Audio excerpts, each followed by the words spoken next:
Now this is just a short video of the exhibition held at the Bradford Industrial Museum at Moorside Mills by the Bradford Model Engineering Society, which was requested by the museum. And here we are giving rides on the small portable track to anybody that fancied a ride on the back of the train. There were no charge, it was completely free, as is the entrance to the museum. There is no charge.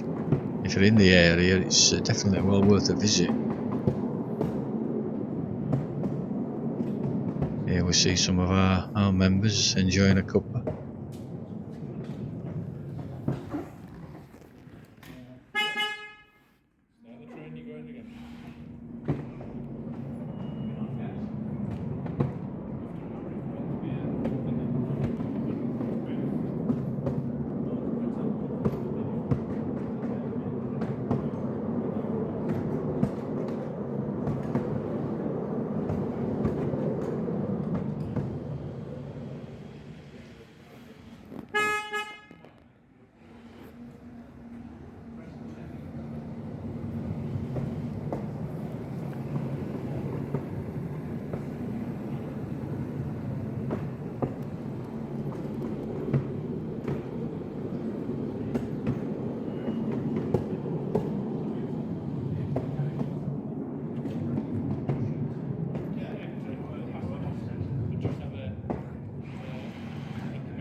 Hey, sweetheart, do you like that? Do you like that? Here's Bob, one of our members, discussing various things, and here is his superb model. Absolutely amazing quality. The craftsmanship here is superb.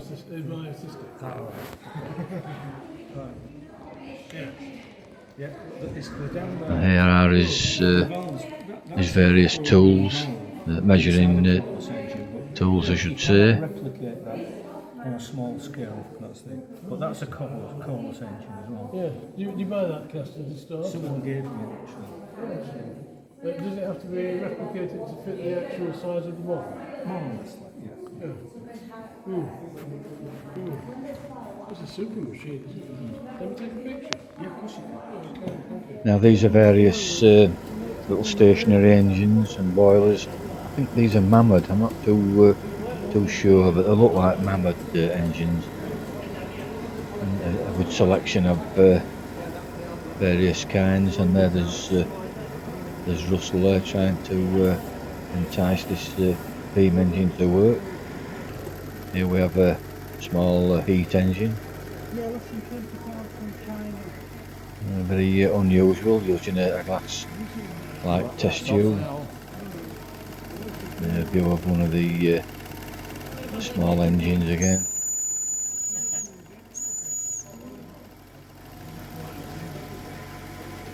It's a rather unusual type of engine.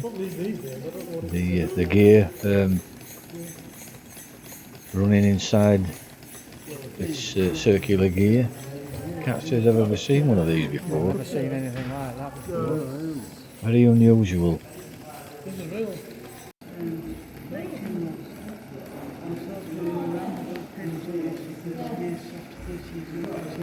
Now this display of Mechano was put on by our member Aaron, and an amazing display it is. All these items made in Mechano, it's unbelievable. It's a really lovely display it's been put on.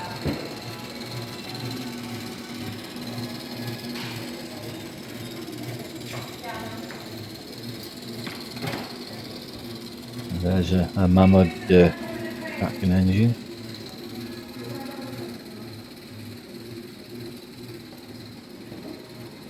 Yeah, lovely display.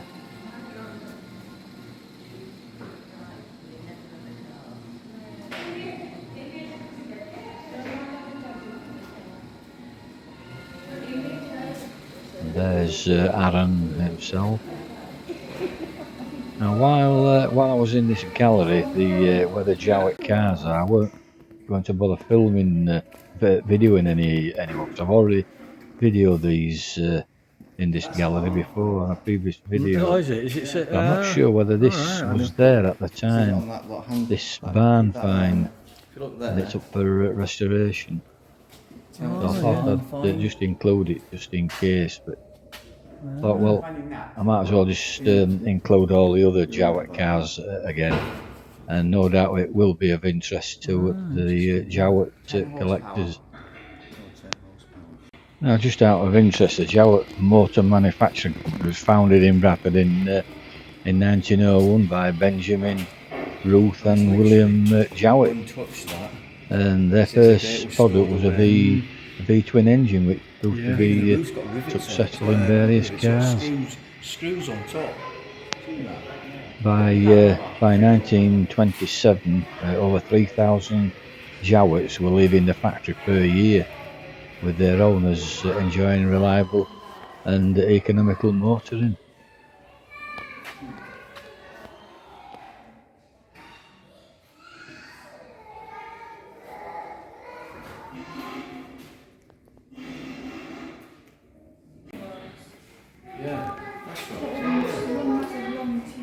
Now, by the end of the Second World War, Jowett had modified the pre-war commercial and renamed it the Bradford. This van was a success, and it helped to keep the company busy while it readied itself for the production of the Javelin.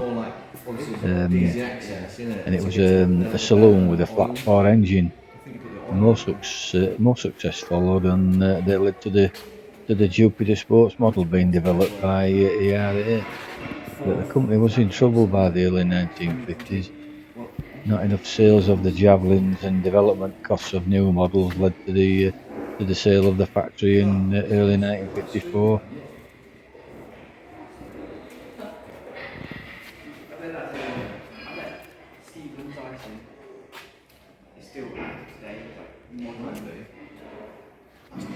That's been lovely. Can preserve that one. Yeah. Here's the Jowett Bradford, which I just mentioned. This is the pickup version. Lovely condition.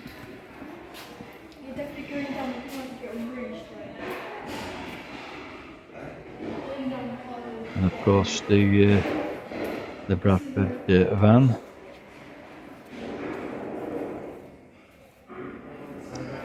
Now I understand a few Jupiters were made out of spare parts, but the end was in sight. Now, spare parts continued to be supplied till I think 1963, and this led indirectly to the relatively large number of cars surviving today. Today they are catered for by the longest running one-mate car club in the world, and that's the Jowett Car Club, which was founded in 1923. Now, after Jowett's demise, the premises were taken over by international harvesters who produced tractors there up to 1982 when they packed it in. The site now is occupied by the shopping centre where Morrison's is, and if you go in Morrison's, there's a large mural on the wall, a tribute to the Jowett car factory, and dotted about the place there's various pictures of the Jowett production lines.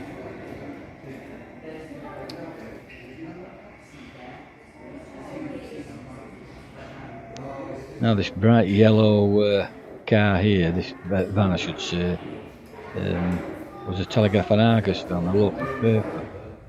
And when I was younger in the 60s, I always remember seeing the yellow I think they were Bedford vans, and you could see them a mile away. You could always tell that it was Telegraph and Argus because they were all painted yellow.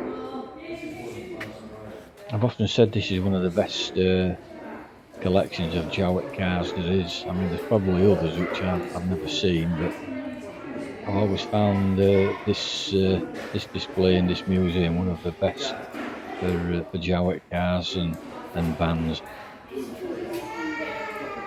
They're all Jowett in vans. immaculate condition. Love to have a drive of one of these. Would. It must be, look, it must be an actual street. Look, it's got drainage. It must be an outside. An outside? Well, I'm assuming so. Yeah. This is actually an outside part of the. Is this a genuine outside deck? So it's got a drainage. Well, now we're back in the gallery where the small engines on display are being put through their paces.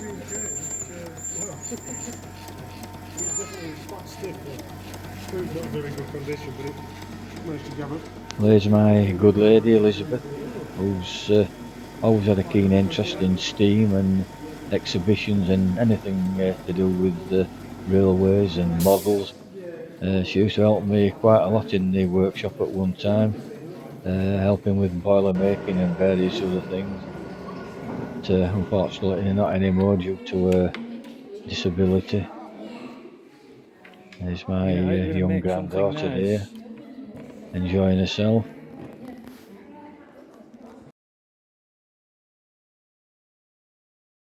And this is just a quick brief look at one of my models at the exhibition, this rather dark image of the Great Northern Atlantic. This won the Amos Barber Trophy in 1981. I really could do with getting this steamed again and running.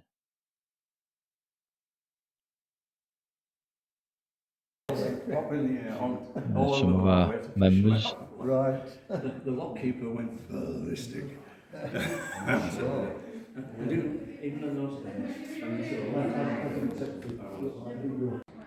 These models are actually the museum models, which they put out. There's quite a lot of models in the Bradford Industrial Museum, and there's some superb models down in the basement area by our founder Amos Barber, and the models he made really are superb and they're worth having a close look at.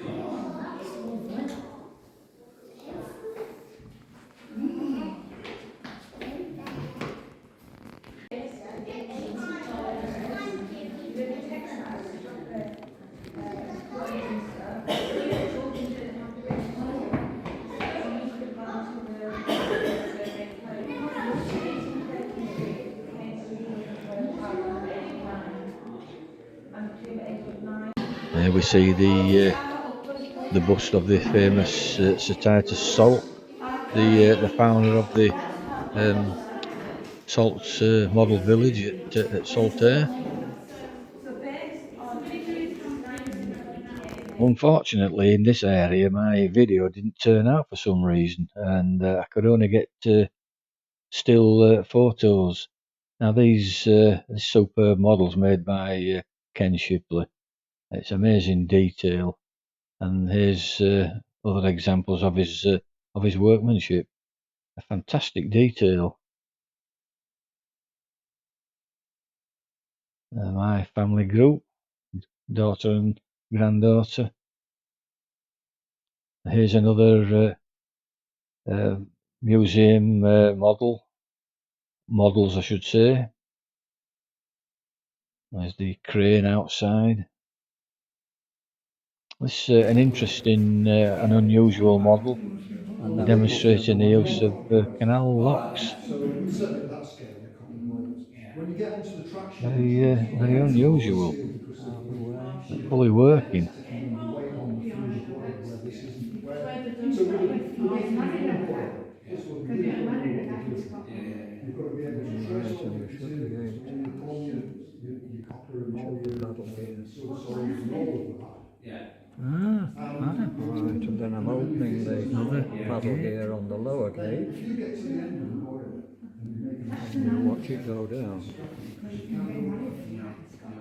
We've got a boiler up empty from Welldale, just goes away for respiration. Yes. And we've got a decision to make whether we make it because Well, that just about concludes this video.